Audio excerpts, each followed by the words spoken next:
So prostate is an accessory gland of the male reproductive system, and it is firm in consistency. When you feel it during your practical, so you will feel how it is hard, and it firmness is due to the presence of dense fibromuscular stroma. Prostate is basically fibromuscular glandular organ. Okay. So in the female, the prostate is represented by the paraurethral gland of the skin. So paraurethral gland is nothing but the remnant of the prostate development in the female. So prostate is lying in the lesser pelvis, okay, below the neck of the urinary bladder, behind the lower part of the pubic symphysis and upper part of the pubic arch. The dimension of the prostate gland, it is 4 centimeter transverse at the base, that is upward, and 3 centimeter vertically, the maximum length, and anteroposterior dimension is 2 centimeters, and it is weighing nearly 8 to 10 gram, the normal prostate gland. So it is having the apex, base, the four faces. The apex is directed downward, okay, surround the junction of the prostatic and the membranous part of the posterior urethra. The base is directed upward and it is continuous with the neck of the bladder. The four surfaces are anterior, posterior, and two infralateral. The anterior surface lies 2 centimeters behind the pubic symphysis with intervening retropubic fat. Its upper part is connected to the pubic bone by puboprostatic ligament, and the lower end of the surface is pierced by the urethra. Okay, urethra is coming out of that, and the posterior surface is triangular in shape, where is the your in contact with the rectum and the anal canal. And near its upper border, it is pierced by side by the median plane by ejaculatory duct. And infralateral surface are related to the side of the pelvic wall. And anterior fibers of the levator ani encloses the gland in the pubourethric slinge. So when we take the section of the prostate gland, the transverse section, so we'll see it is having the three zones. One is the peripheral zone, then central, and then around the urethra known as the periurethral transition zone.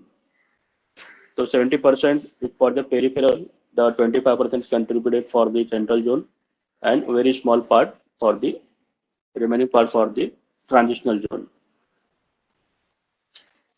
So these zones will be taught to you in the detail also during your histology.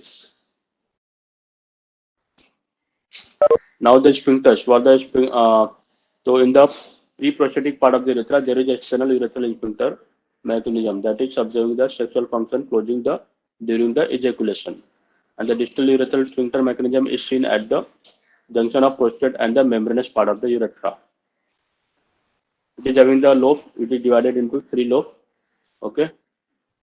So these lobes are the lateral and the median. The median is single and 2 lateral lobes.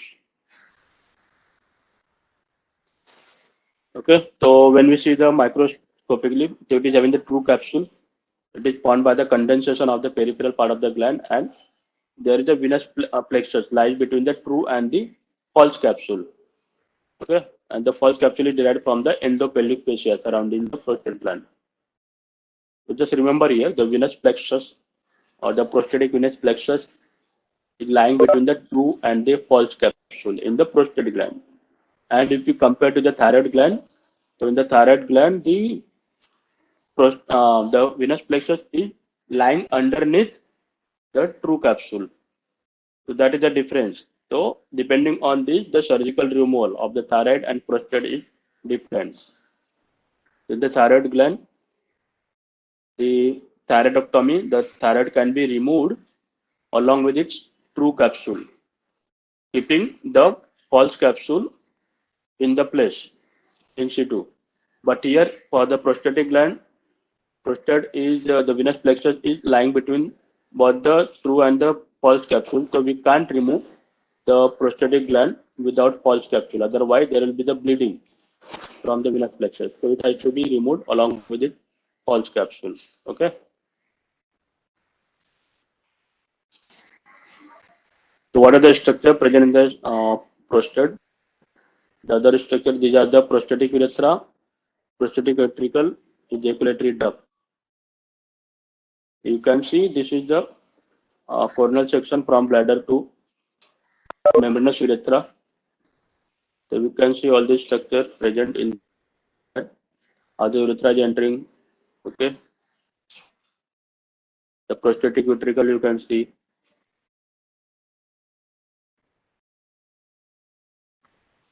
Ventricle and here.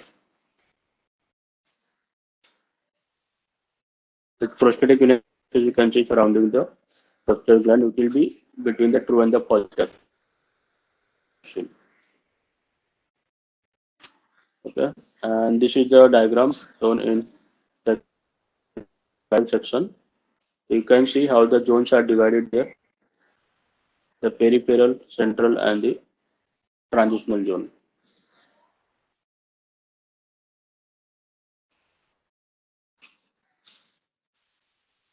The ejaculated duct entering into the prostate gland of prostatic urethra from the posterior aspect.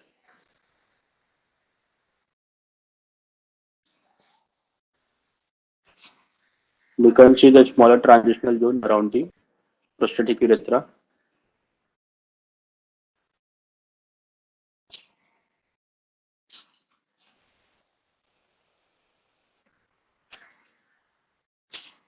Okay.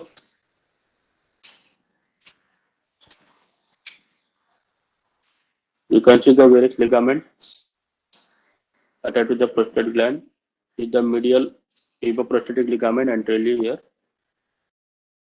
The venous plexus, you can see how it is present between the true and the false capsule of the prostate gland. And between the bladder and the prostate, you can see the lateral puboprostatic ligament attached to the lateral wall of the pelvis.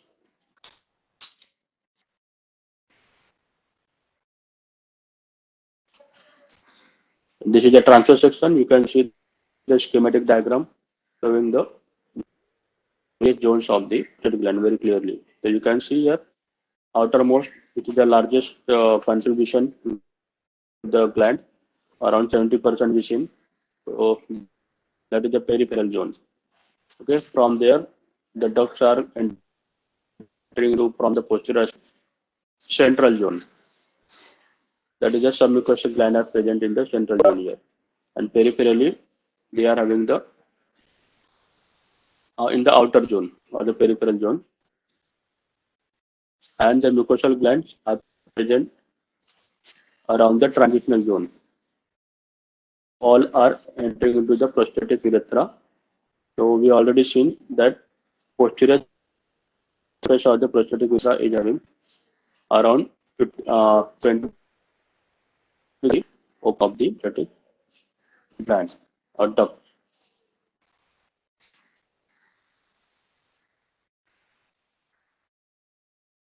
Now you see the arterial supply, the blood of the gland. The prostate is supplied by the branch from inferior vesicle, middle and the internal pudendal arteries. The supply through the venous drainage through the prostatic venous plexus region between the true and the false capsule, and they are draining into the internal pudendal vein and the vesicle and the internal iliac vein. Okay. So we see the most important and the clinically related that wall-less communication exists between the prostatic and the vertebral venous plexus, through which the prostatic carcinoma can spread to the vertebral column and to the skull. So already we had discussed about this, how the prostatic venous plexus is in connection, in communication with the vertebral plexus of the vein.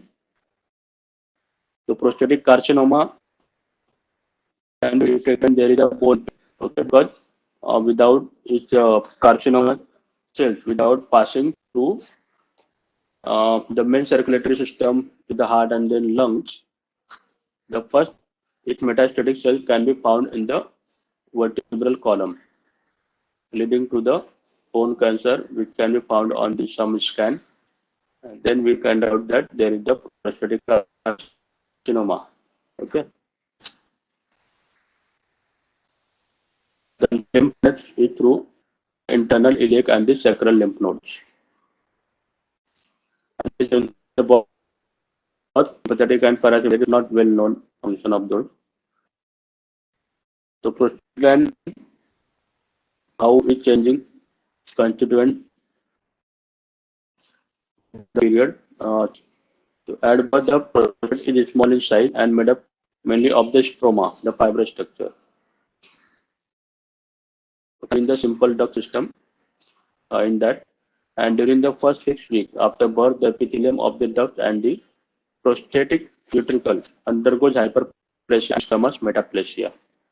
Okay, and between 9 and 14 years of the age, the duct system become more elaborated by formation of the side buds, and the gland slowly increases in the size. So at puberty, the male hormones bring about rapid change in the gland, and in about 1 year, it becomes double its prepubertal size due to rapid growth of the follicles and condensation and reduction of the stroma.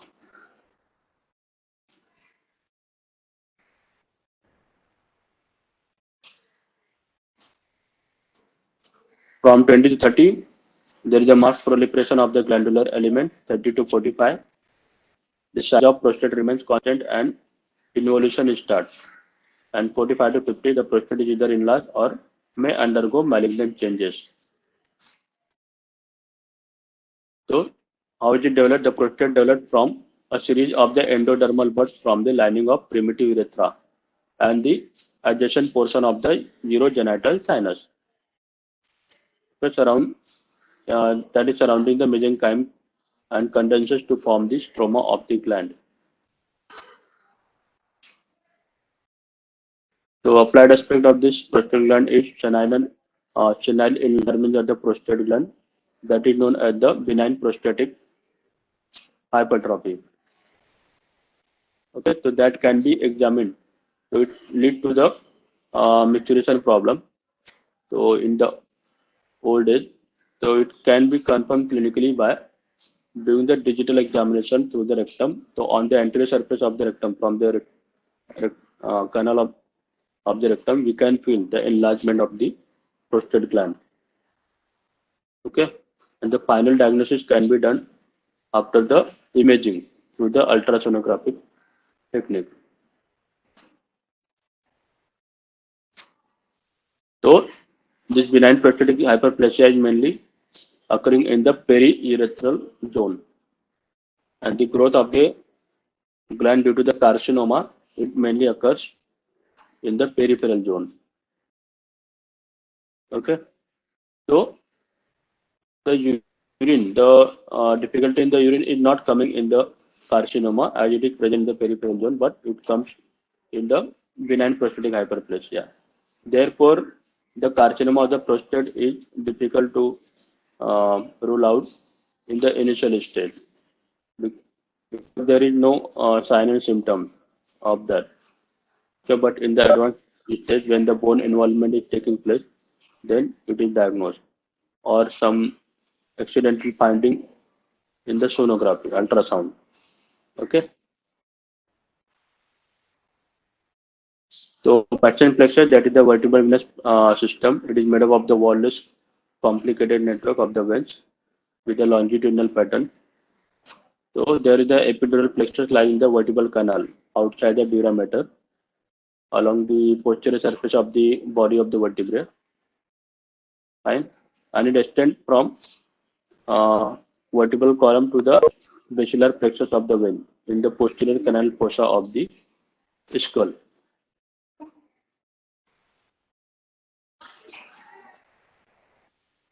So this is a PR, that is a rectal digital examination for the prostate gland enlargement. So you can see how the finger can be rolled along the entire surface of the rectal canal to see, feel the prostate gland in male.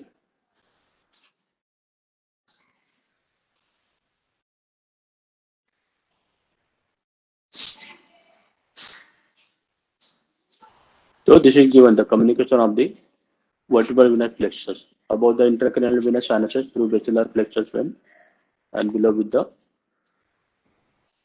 this prostatic venous plexus.